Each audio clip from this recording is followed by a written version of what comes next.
Hello, welcome to another awesome episode of the One Great Work Warriors. I'm here with Brandon, Derek, Jim, Jerry, and Crip Rick, delivering truth, freedom, and teachings of natural law. And we've been coming up with various topics for over 2 years now, and meeting every week to hash it out and to come up with topics that are pertinent to our lives and hopefully the lives of the listeners. And I'm introducing today because I've been going through various forms of hardship and growth. And my mind says, you know what? These two things are very intertwined. And part of the path to becoming a better person, to working towards the end of all evil, to teaching natural law is doing our own interpersonal work, shadow work, if you might call it, battling our own ego, learning how to be a better person in this world, learning how to examine all the ways that we are tricked and all the ways that people are stealing from one another around this planet. And there's so much confusion with that. If it was obvious, everybody'd get it, and we would not be living in the type of environment we are, where there's so much evil inundating society. And so there's a lot to unroll. And so that's why it helps to come up with various topics and each of us share from our own point of view. So I'm just going to share briefly that for me, the past few years, especially ever since the scam of 2020, I've gone through an major life changes, breakup of a long-term relationship, moving like 6 or 7 times, packing up all my stuff, trying to learn how to reinvent my career. Um, it's just been a lot, and it's been one thing after another. And so one thing I've come to recognize is that anytime we want to grow, we're going to have to face a level of hardship. Another way to look at that is some type of sacrifice. And I think once we recognize this and accept it, then we can maybe see some of the hardship we go through as not always a bad thing, even though it might feel uncomfortable, even though we might not look forward to certain aspects of the challenges and the obstacles that we have to face. If we understand that it is the process of being a better person, of learning how to teach others, to set a good example, it teaches us empathy when we go through terrible things or rough things or difficult things. And then that helps us better communicate with others. And so I thought each of us can share some of our personal experience with the relationship between hardship and growth. And I got a good story for you just from the past few weeks, which I'll save for when the mic comes back to me. But I'm going to go ahead and hand it off to my man, Jerry, and let Jerry talk a little bit about hardship and growth. Thanks, Chris. I can't wait to hear your story. I know you've grown a lot this past month. And talking about stories, I might as well just dive into my story because I remember when I was perhaps a young adult, maybe in my early 20s, I remember going through this phase where I was in a very hard place personally, and I wanted it to end, the hardship. And I remember my friend's mom told me that tough times don't last, but tough people do. And I was at a point where I had no ounce of toughness in me. And then I joined the military, and I remember being very depressed. And I even thought about suicide, not saying that I was going to do it, but I had the thoughts. And then I came across this man named David Goggins talking about hardness. And that is kind of what lifted me up, seeking hardness. And so I went for a run that day. And ever since, I embrace hardship. And I think when I came across Mark Pastor's work, I was ready. It didn't matter how hard the information was. I wanted to seek the knowledge no matter the cost. And after I heard Mark speak, it really touched me in a way that I knew this was the real deal. And now I'm here. And I'm going to speak about where I'm at right now in terms of hardship and growth. Because as you guys know, I've been in debt, financial debt for a while, where I used to say, man, I'm tired of this, like just very black pilled in a sense. Why do I have to work for money? Yeah, yeah, yeah, and all this stuff. But now I look at it as an opportunity to grow. And I'm actually grateful that I'm in this position because I get to grow more skills because of it. I'm learning entrepreneurship skills. So I'm talking to people. I'm working on my sales skills, communication skills, adversity skills, all these things. So I'm looking at it now from a realistic perspective, you could say, and not a negative perspective, which it doesn't really get me any results. So yeah, I'll probably just leave it there for now, and I can pass it to Derek. Cheers, and word up to Richard Grove with what you got going on with the entrepreneurship at good old autonomy. So yeah, we've spoken about a couple things in previous episodes. Perseverance comes to mind. I know we did one or two others that kind of correlate to this topic, and I remember in one of them we spoke about how weak men create hard times. On the macrocosmic level. And how can we flip the script, right? We're going to be looking for solutions on how we can overcome these hardships and dealing with adversity and all this stuff. And yeah, to the good old expression in the metaphor used, applied to your life, going through whatever hardships and this and that the pressure within the coal mines or whatever, that creates and forms that diamond, right? So are you able to go through the alchemical process, put yourself through the Athanor, burn all the falsities, get through the distillery, and coagulate your higher self, anchored here in 3D type of thing, and you're going to be more in the flow of being the cause point to the effects around you, and you can steer clear of future hardships. Because what do we have all day, every day? A bunch of people walking around, sleepwalking, causing themselves and others a lot of self inflicted suffering, unfortunately. All these hard times, right?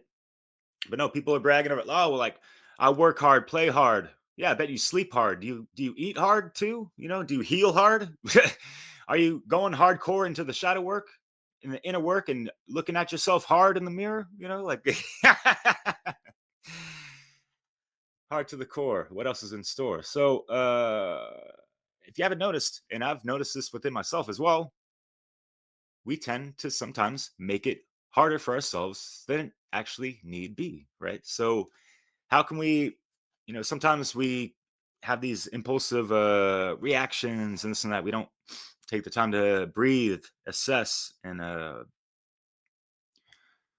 look at the situation that you're placed in with the objective perspective, because the truth isn't always what we want it to be. And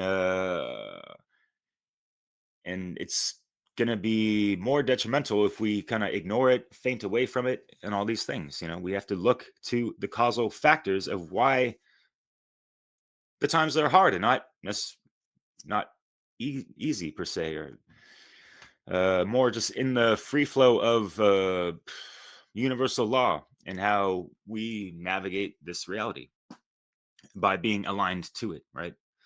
So yeah, I like the expression as well of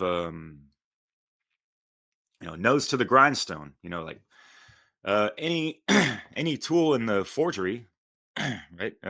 Blacksmiths will tell you, word up to Justice Wagman, that axe to the grindstone. That there needs to be that hard friction on the metal for it to be refined and sharpened. So think about your skill set, your mind, your will force. What are you sharpening all your attributes with, you know? So yeah, and again, honesty is the best policy. Take those moments in the mirror and be brutally honest with yourself. Because once you get over these humps of dealing with these hardships, it's going to be better, and you're going to be more hands-on in regards to, nipping little shits in the butt. And then, there's going to be those hard times going to be few and far between, possibly. We never know, because, we live in the collective unconscious and consciousness and all these things. And so shit happens that wasn't to our making. But what we can do within ourselves is be the best version of ourselves, right? So it's just making not making things so hard for ourselves, I guess. So yeah, we have to be educated and know about a lot of things, so we don't get duped and fuck up and make stupid mistakes that would have been avoided if we knew better, right? So things to consider, and I will pass it on to Rick, who knows a lot about this subject. Me? Thanks. I'm just teasing. I'm trying to laugh because I'm so sorry, guys. I really am, but I'm here, and great points. And this is an interesting topic. I like this topic. I hope my words can in our talking give it justice, and give it its due things. I think it's a really important topic. Um, Hard times, because all of us at some point are going through them and still going through them. And I like I think Jerry said, right, like hard times create hard men. And I like sayings like that, and these become sayings over time because they have a lot of truth to them. And so I've always liked forged in fire. I love that. And I think about that so often, and I think of these things to get through what I go through. I can really speak for myself in a lot of cases. These little things come to mind when I'm going through tough times. I think about these little sayings that are around for a reason, and I think of forged in fire. I think of a diamond, and I think of how do you get a beautiful diamond, right? It's pressure, and then I think of the saying, "What doesn't kill you will make you stronger," and I truly believe that. I think when Jesus, it's hard. This is a hard topic, guys. I can't.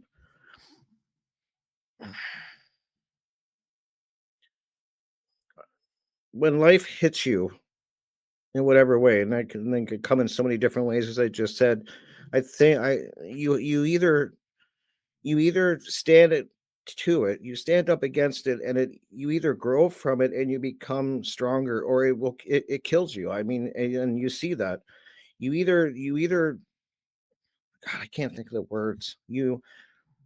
Um it makes you stronger. So I'll just use simple words. It'll either make you stronger, or it's going to break you, and it will kill you at a lot of hard times. And you see that a lot of people, some people seem to rise and thrive on pressure and on hard times, and they figure a way around it. They figure a way through it, and they suffer through it. And then other people, it breaks them. Other people, and it's just the truth. People fall to addiction. A lot of things can happen for people that kind of crumble. And this is such a hard topic because because I go through something that's so painful all the time, and I'm just trying to think of what gets me through it, and it, yeah. Sorry, guys, this is tough. This is a tough one for me. I'm trying to keep myself together, but it is, and I just see people. I think, and I also know that this world that we're living in now is me. I see people that are so soft, and I feel like an asshole for saying that, but it's true. It's just these. I see people breaking at the smallest things, reacting to the smallest things, and I'm just like, wow, like we have really gotten soft as a species. I mean, like there where I don't know what is going on. I know it's by design, but wow. I just find myself saying that so often these days. I'm just like, Jesus, people are not tough like they used to be. And I think back to when I hear, and we've all heard stories from our parents and our grandparents and stuff like that. And they went to, and in history, the people went through some really hard times, and made them tough. Like they had this tough exterior, like this tough, and they had a lot of wisdom from all these tough times. A lot of knowledge comes from these tough times, and I just don't see people getting that now. I see people reacting. I see people being soft. I see people be getting triggered, and it's just this lack of. It's like kind of like Derek was saying. Are you doing that work on yourself, man? And it's that lack of inner work that's happening. So I'm going to leave with that because I got some other things I want to say, and I'm going to keep babbling. So I apologize, guys. I will pass it to you, Jim. All right. Thanks, Rick. Well, I think this is definitely a topic that everyone can relate to, right? Because you're not getting through this life without going through hard times, right? With my kids growing up, they would always be like saying, "That's not fair. That's not fair." And one of the messages I would always tell them is, "Life's not fair." Like, I don't know why. You gotta really learn that. Like, get it through your head that life's not fair. Stop thinking that it's because um, we're always talking about truth and beliefs and getting to those beliefs that cause harm to others, and the consequences of that. But I have beliefs, and this is something that I'm known for. That Earth is a school. I believe in reincarnation, and I believe that our souls come here to learn, and we knew it wasn't going to be easy. Like Earth is like the toughest, one of the toughest right places to come to for your soul, like for your soul's journey. And if you don't learn from it, you're just doomed to repeat um these cycles. But so that's why I have Earth School Farm and all that. But um making these videos is tough, right? Since the beginning, we've been doing this for 2 years. I was way more nervous in the beginning. This is the third year, right? And me and Rick were even messaging earlier, like we both think that we sound like idiots. And like we don't like to listen to ourselves back, or we do like have some concerns about what people think of us. And not just these videos, but the stuff that I put out on social media, YouTube and Instagram and that.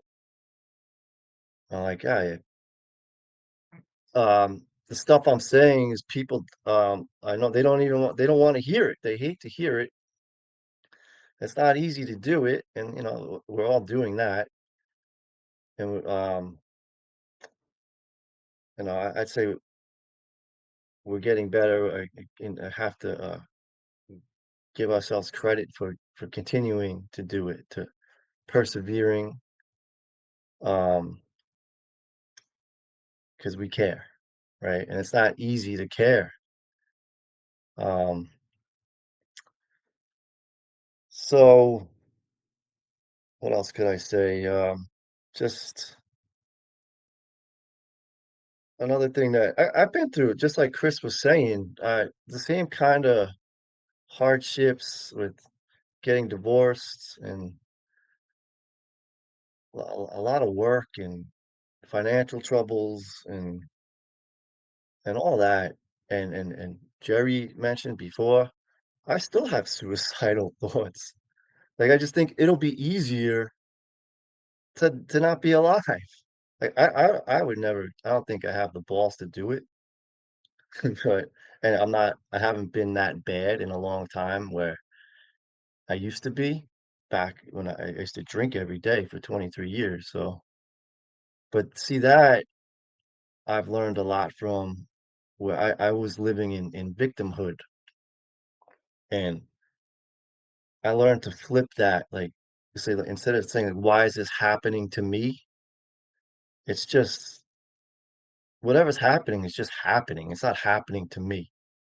if I'm going through a hard time, it's just what's happening, and I don't have to like take it like the world is against me.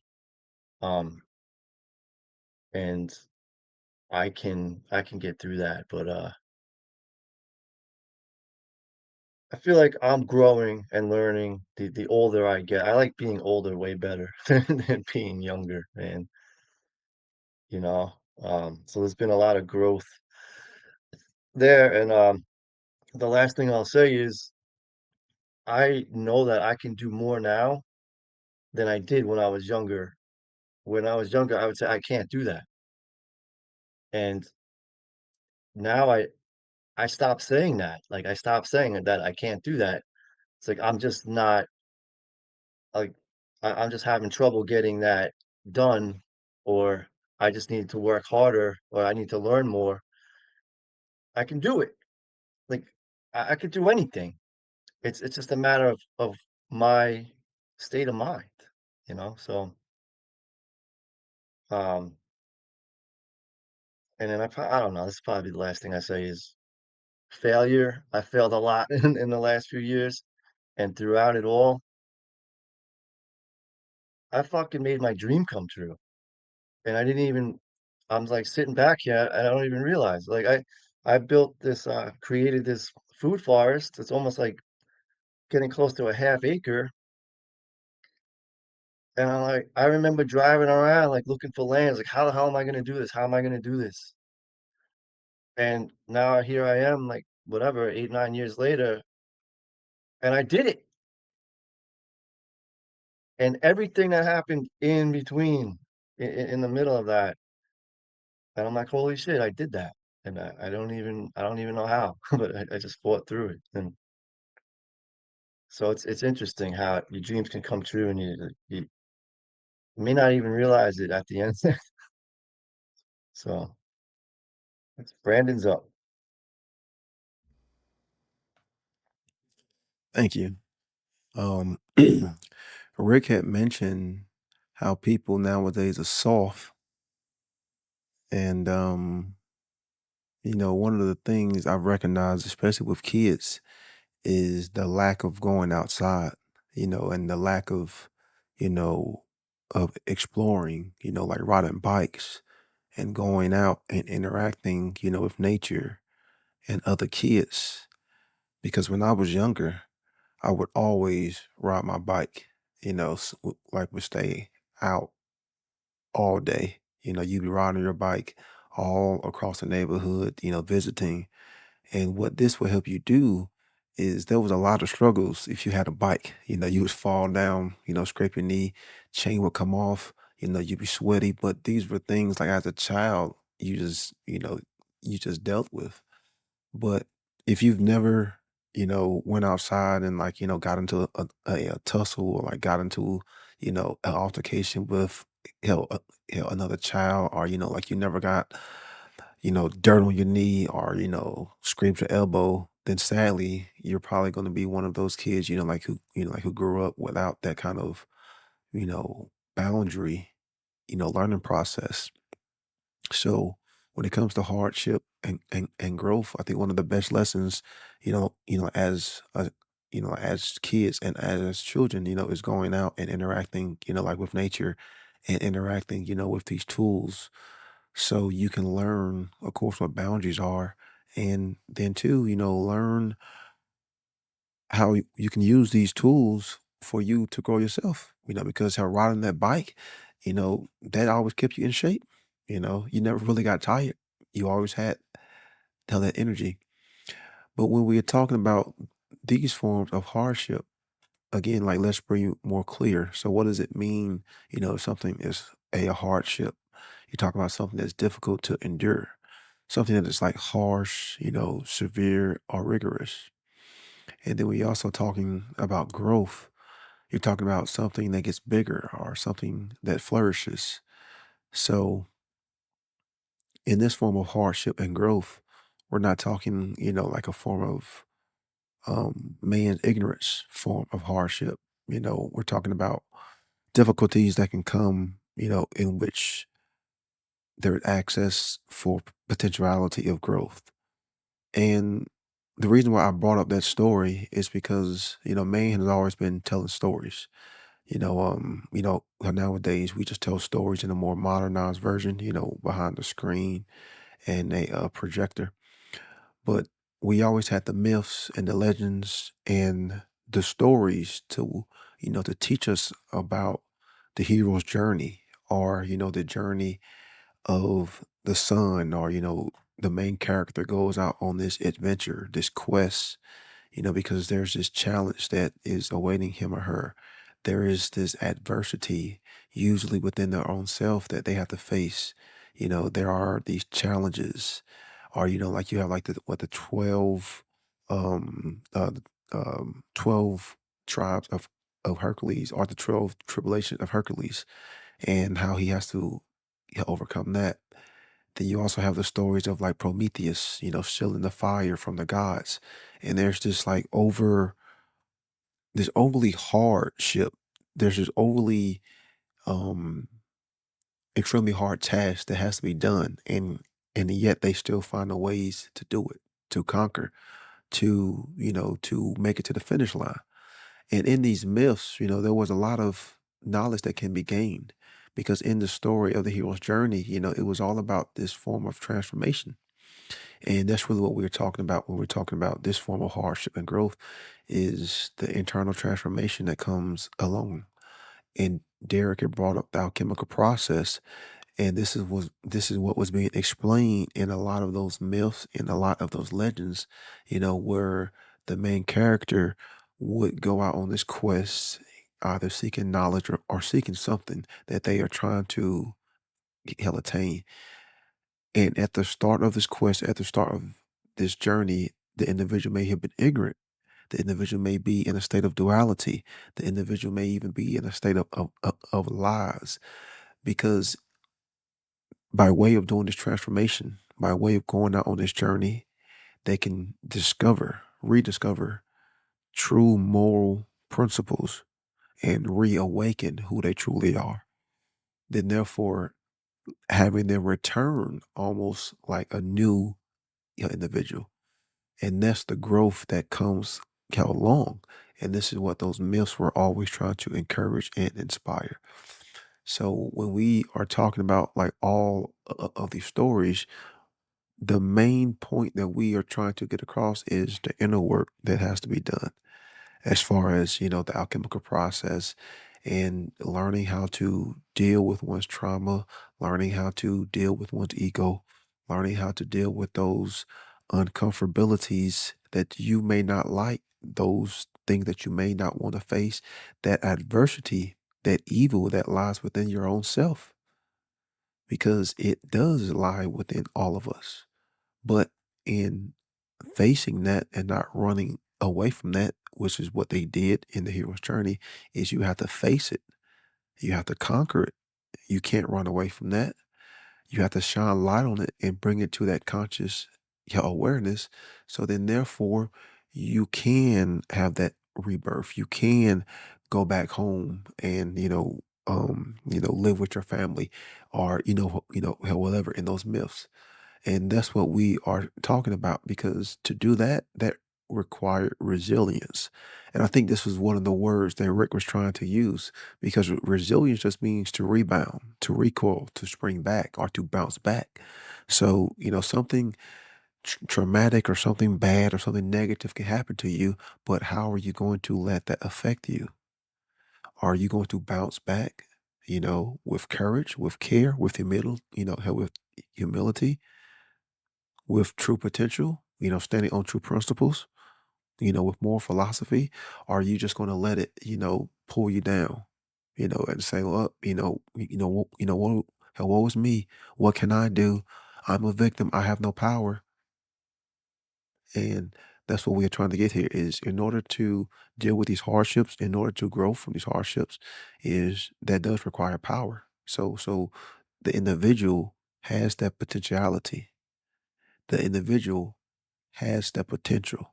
It's just about knowing that they have it, and then also willing it into manifestation. And just like Atlas bearing that weight of holding up the heavens, Man, sometimes that's how I feel like doing this great work is because it really does feel like we have this heavy, heavy, heavy burden on our shoulders. And that burden gets heavy as fuck. And it's like nobody wants to help assist, no one wants to help lift that burden. And man, it really does feel like that. So, and again, the myths and the legends and the stories were always there to teach us some deeper psychological, philosophical or ethical or moral teachings. Another good word is grit that I like. Sometimes you got to find that grit, which is like grit your teeth, grin it, grin and bear it. You know, um, I had a father who was an amazing man, but one of his shortcomings is he would have anger explosions. And I remember one specifically, it was embarrassing, especially when we were in a public place. We went in the grocery store and it said on the window, 3 avocados for 99 cents, believe it or not. Back in the day, 3 avocados for 99 cents, which was a good deal at the time. We get to the register and the person rings them up and they're like a dollar something each. And he's like, hey, wait a second. Sign on the window said 3 for 99 cents. And the guy's like basically giving him attitude. And it was a young guy. And my dad starts getting frustrated. His face turns red. He's raising his voice. And as a kid, I'm like shrinking down. I'm looking around. I can notice that all the other people are looking at my dad, and I'm super embarrassed. He's pretty much yelling till the manager comes. They had to have a couple employees come take the sign down, and they gave him the 3 for 99 cents. And he's right. These days I'd have been right there yelling with him, like, but when I was a kid, it was embarrassing. So he had a lot of anger tantrums, and I think often he could have handled those situations without getting so irate. But what happened to me because of my trauma is of being embarrassed and being in these situations is I became sort of a people pleaser in my life. I often found ways to appease people and be really overly kind or nice, which, isn't always such a good word when you look in the etymology of it, right there. And, you know, after being beaten over and over throughout my life, of saying, why am I getting treated with less respect when I'm always so kind to people? And I find myself getting in situations where I'm holding in anger. And well, this really came to a head for me about 2 weeks ago. I went through this physical malady where I was really in bad shape. I could barely get up. I was super uncomfortable. And a good friend of the show, Colin, actually hit me up, Colin Davis, and he was talking to me about the Jungian psychology of what I'm going through. And another, I can't remember, a couple people helped. Might be Sarah Cross was another one. Looked it up in some books, and what I was going through is indicative of anger, repressed anger. And so I wound up, because I'm basically in bed, I can barely do anything, um, going through this psychological journey of trying to understand my anger. And I had to go back in the history of my life and look at all the things I've been angry about over the past few years that I haven't properly expressed and where I didn't stand up for myself the way I should. Allow myself to be a doormat. And so this just goes to show, just because you have good intentions does not mean you're doing the right thing for yourself or others. It's important to set boundaries. It's important to let people know when they're pushing you too far, or when you're pushing yourself too far and you need to ask for help. And I actually got myself into a situation where I really did have to ask for help. And I went on fake book and I said, hey, people, like, I'm in bad shape right now. I'm in a financial crunch. A bunch of things added up. And I just asked for help. If anyone can donate or buy one of my books, I'd really appreciate it. And people did. And it got me through the week. I managed to heal up without going into the hospital. And I worked through I've been dealing with my anger big time. It was weird. I got phone calls from people that I haven't talked to for a long time. And every possible scenario in my life with anger came up in one form or another during that week. And I've had to express and these repressed feelings. So the self work can be very uncomfortable. But what is it that we do in life that doesn't bring about some layer of discomfort. Let's say you want to get stronger. How are you going to do that without pushing yourself hard until you sweat, until your muscles hurt, right? That's uncomfortable, right? Let's say you want a really high profile job. How are you going to do that without, staying up late and studying, or going and putting a bunch of resumes in? Whatever it is you want to do that is something that you would esteem to doing and look back as being like, that was legendary, requires a level of effort and frustration. And so the challenge is, what are you ready to take on? And I'm going to close my door real quick because these dogs are barking.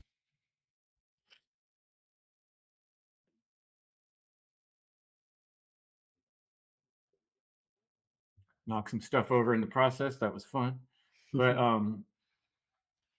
so here's the other thing I wanted to compare it to. I wrote this book, the book that changed my life. I hope people get this book and it helps to change your life, but I can't promise you that. And one thing I explain in this book is that if you really go through this book and read these words and take them seriously and consider these things, you're going to go through a hard time. It's not going to be fun or easy. You can change your life, but you're not going to do it without struggle and really hard struggle. You're going to have a rough freaking time. I promise you that. But on the other side of that, you end up with meaning, purpose, and joy in your life for being a person with meaning and purpose and passion, which you don't get if you don't have those other things. So life is change. It's just one change after another. And do you want those changes to be all easy, comfortable ones? So you end up being like, well, I feel great. It was an easy, smooth transition from day to day, but nothing stands out and I don't really have any good stories to tell. No one really looks up to me. And I don't really have anything to pass to the next generation. That's when, that's a choice you have. Or you take what we're talking about, you take your life seriously, and you recognize that if you want to change your life, you have to accept the change that's going to come with that. And it's going to be levels of sacrifice, levels of discomfort. And we all have trauma from our childhood. There were problems with all of our parents, and our society is majorly fucked up, almost beyond all repair. So, whoever you are listening, you got trauma to deal with. I guarantee it, you do. And if you're not ready to deal with that, you need to get ready if you want to level up in this world. So, that's the challenge, and I'm going to pass it on. Thanks for listening to me, folks. I'll pick it up to go another round. So, one thing that stood out for me, Chris, was the repressed anger. And I empathize with you because I know what it's like living with someone or people that just have these anger issues, and it's very uncomfortable. But I'm glad you see it for what it is. And yeah, I looked up the nice etymology, the word, and yeah, it's not what I thought it was gonna be. So I'm glad I looked that up. And yeah, what else do I want to say? There's a couple of things. So I came across this one story which has to do with teamwork, basically. So let me go ahead and read it. So there's these life forms that scientists struggle to put it in a category. There's cellular slime molds, and they're single-celled organisms. When they run into challenging times, like not having enough food, they'll start gathering together and they'll actually combine together to form into one larger organism. That's called a slug. And when they do this, they're actually able to move to better locations to get more food. The difficulty allows it to become something better. And so they're seeing they can get new capabilities like being able to cross over salt barriers by linking up with one that has learned how to do that. And the slime molds have been put into mazes to solve complex problems. So the gist is, I think as individuals, we must keep our eyes on the prize, which is true freedom. And we have to utilize, I want to say, our third eye and just say, look, there's requirements for this. It's going to take hard work. Let's do this. It's possible. So it's definitely worth it. And we have to put skin in the game, man. And the reason why I'm saying this is because usually, right, when say you put money down for something, oh, now I'm going to use myself as an example. Oh, now I'm more likely to follow through because I have skin in the game. And the truth is that we all are bound to one another in a sense, meaning if one person is enslaved, we all are to one degree. So we're all afflicted by slavery. So you just have to realize that and pick freedom if you're about that and start doing the great work. I'll pass it to you, Derek. Cheers, Jerry. And yeah, congrats on being included in the One Great Work Network. And yeah, riffing off of what you said, great example, by the way. My sister's a banana slug, EC Santa Cruz, but no, that's great because some of these hard times and challenges present you know the opportunity to be innovative, right? To overcome these obstacles in whatever way. And yeah, the teamwork aspect is great. I love that. And I played soccer for football, le foot. So the S word kind of trips me out sometimes when I'm in Europe. 20 years, and I learned so much, and like I put my body through the flipping ringer. Played at a pretty high level, hitting the gym like almost every day. You wake up, your body is fucking sore. You, sometimes you pull a hamstring or get injuries, and you have to overcome these things.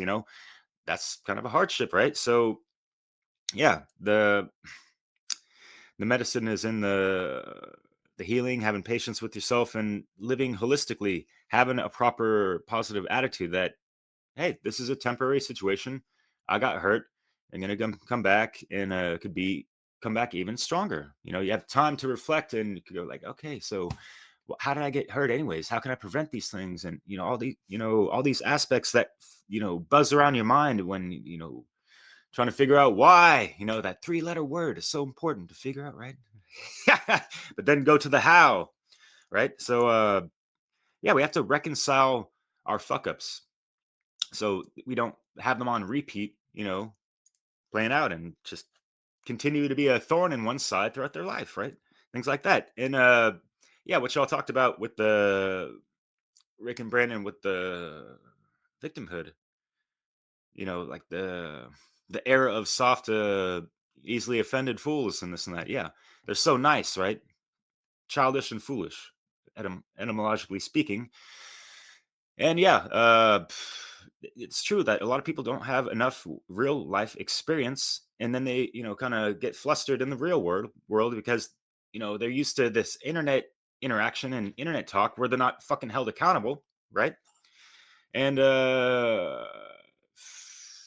it's kind of like when you grow up around people in school, you can tell that they've been sheltered and this and that, and compared to someone that's like gone through some hard times and this and that, but and you can see the level of maturity in someone of the same age who's gone through the ringer as opposed to someone who's like sheltered and barely scratching the surface of reality type of shit. You know what I mean? So yeah, we could say and kind of downplay these things like, oh, people are complaining about, oh, this things are so hard and this and that, even though they're complaining about motherfucking first world problems like, oh, my battery's dead or whatever the fuck. It's like, do you know what the struggle is actually like, yo? And for all you pretentious, want to be woke and awakened individuals, it's a life-shattering experience. It's a paradigm shifting, soul retrieving and human weeping process. And at least for me, it shook me to my core. Uh, there, once you understand how fucked up things are, coming to those realizations, having to process it and understand, overstand, not let it affect you and get into the doom and gloom, black pilling and all that stuff, right?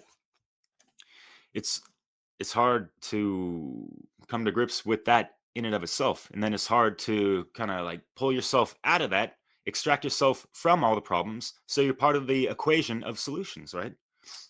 It ain't easy, right? And it feels like Sisyphus getting, scissor kicked, and what the hell, right?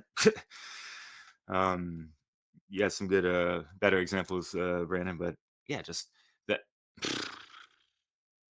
For eternity, we're pushing this fucking boulder up because, the weight of the world doesn't want to be as light as a feather, so we can all rise together, type of thing, And folks can navigate themselves a little bit better if they would understand their astrological makeup way the hell beyond your sun sign and that kind of stuff. There's a cool meme. I should have brought this out, but goes like, I don't care about your sun, moon, and your rising sign. I want to know that nitty gritty, your Saturn, your Pluto, and Uranus aspects. How's that transiting in your life and all these things, and how are you able to, work with these planetary energies that we all have within ourselves that have different placements, right? That do have certain influences to whatever degree, right? People still think it's some kind of like made up fucking thing, what? And because they're caught up in the daily horoscope, pop psychology, and pop spirituality of a lot of things, and people think shadow work is some kind of walk in the fucking park. Are you absolutely kidding yourself? Wow. Okay. Yeah. Keep going like that. Let's see how that plays out. So yeah, the people need to really understand the law of attraction, because you're stuck in this pretentious aspect of how you think your life's going. You might have that victimhood, which I totally forgot to mention. So if you're stuck in those modes of trains of thought on a daily basis, that's what you're gonna magnetize. All right, so get with the fucking program and try to level up. And aligned to natural law, truth, freedom, and justice, finding the equilibrium.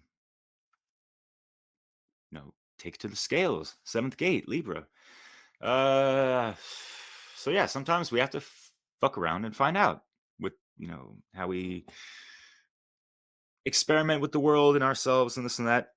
People can take a safer route or whatever, and I'm speaking hella vaguely, but for example, this isn't some lipstick or whatever. A dog bit me. I had a pretty gnarly scar that's on my lip just last week. I was playing with the dog a little too much. I'm not much of a dog person, much more with the cats. But like this dog's trying to bully these cats in the house, and he's like grabbing people's food and this and that. And so I was like holding him back, and like rah. See, I don't know how to restrain dogs, and so like, hey, I fucked around and found out the hard way, right? But he held a little grudge against me, but I was able to reconcile with that dog, and he loves me. I'm not there anymore, and he was almost about to cry when I left.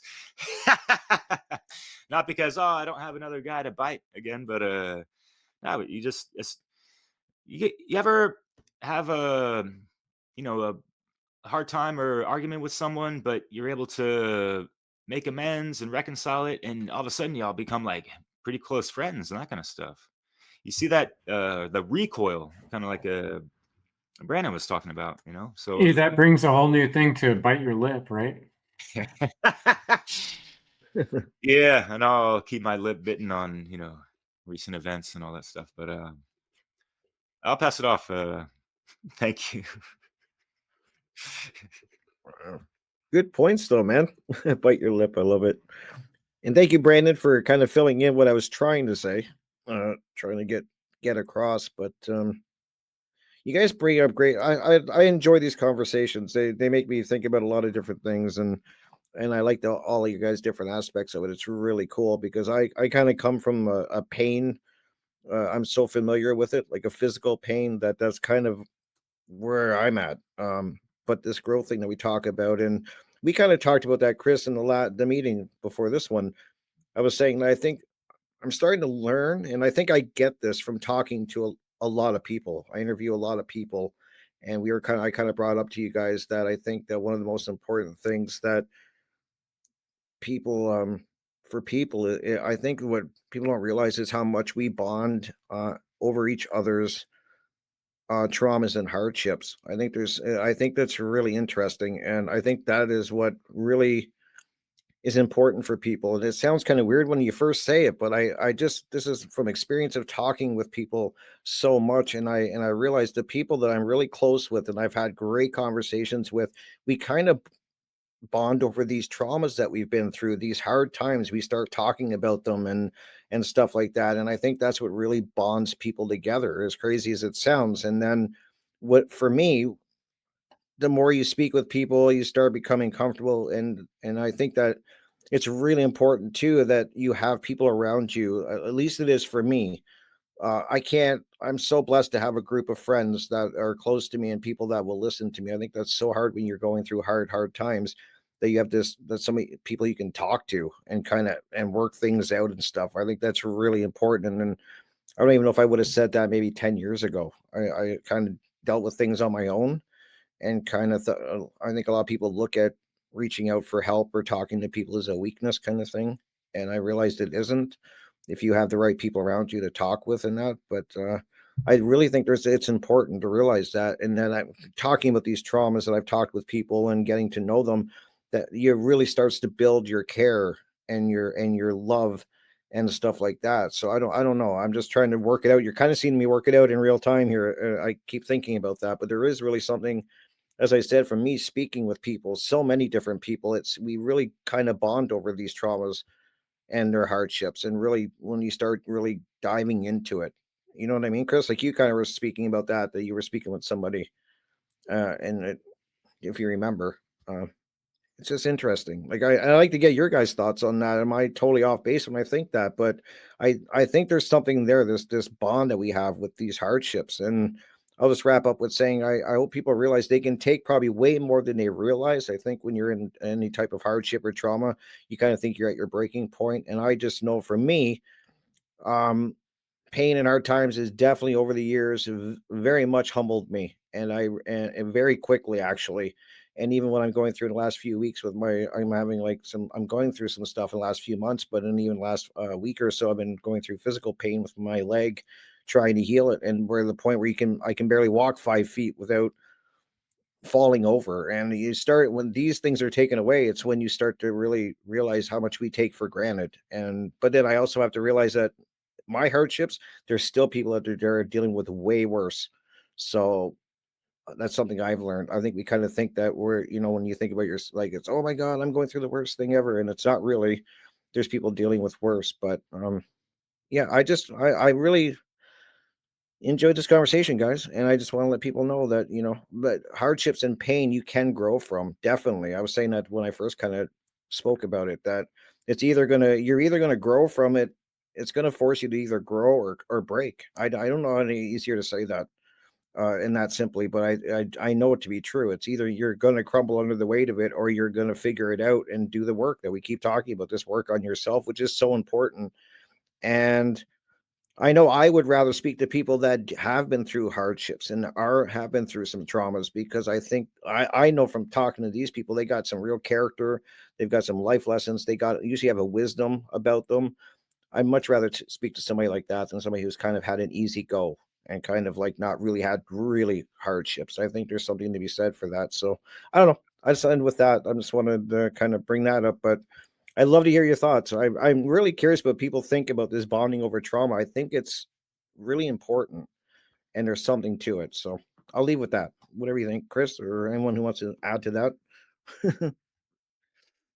Yo, yeah, I think when it bonding over trauma, it can go a couple different ways. Yeah, you can bond in a good way, and people can heal from sharing their stories with each other. And then there's also people who bond over their victimhood, right? Good point. And like validating that those beliefs, and all that. And I think there's probably a lot more of that than the healing part, where people are connecting over being victims.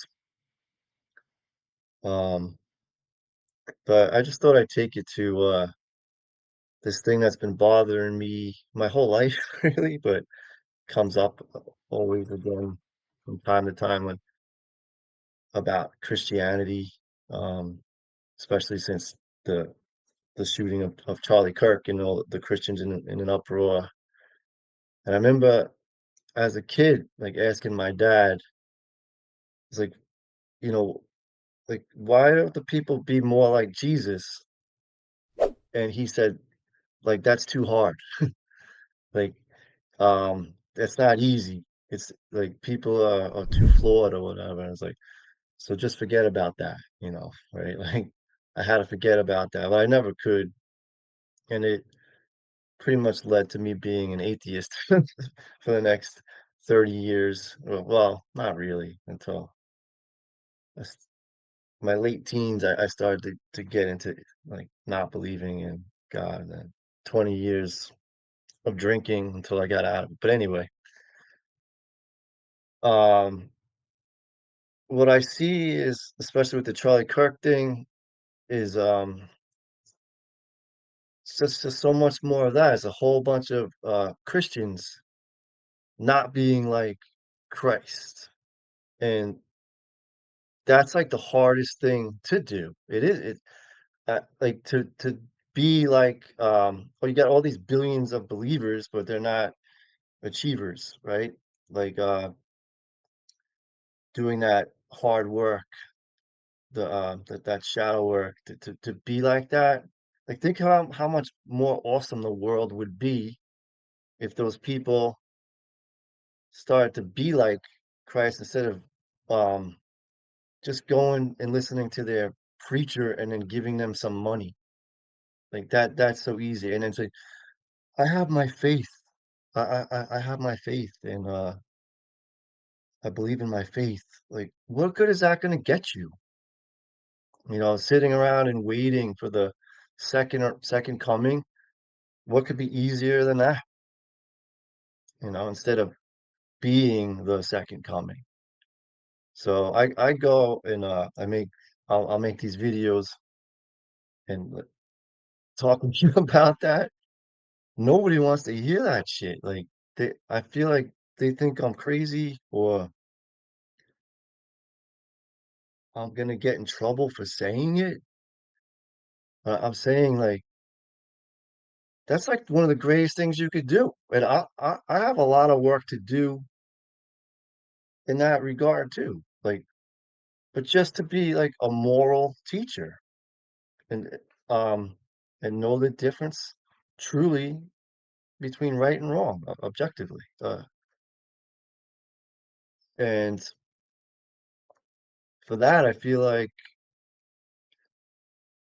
a heretic or something, but right? I think we all do.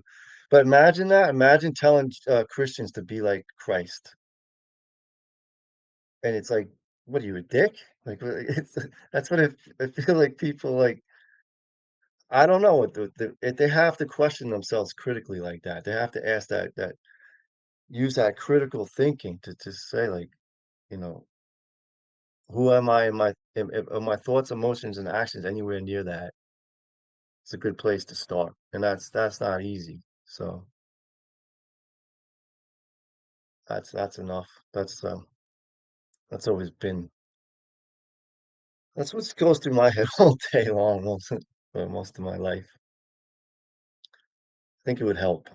So, alright, Brandon. Hell, I'm gonna keep it short and sweet. Rick had also mentioned pressure earlier, and pressure is the force that will always create change. And it doesn't matter, what that particular thing is, you put enough pressure on it, it's going to create change. So, when we're talking about hardship and growth, hardship is a form of pressure, but not all hardships will lead to growth, and not all growth requires hardships, because we can always grow from doing things the easy way too. Yes, we can grow from, doing things the hard way, but that's not a requirement, so let's not forget that yes, hardship can lead to growth, but not all growth requires hardship.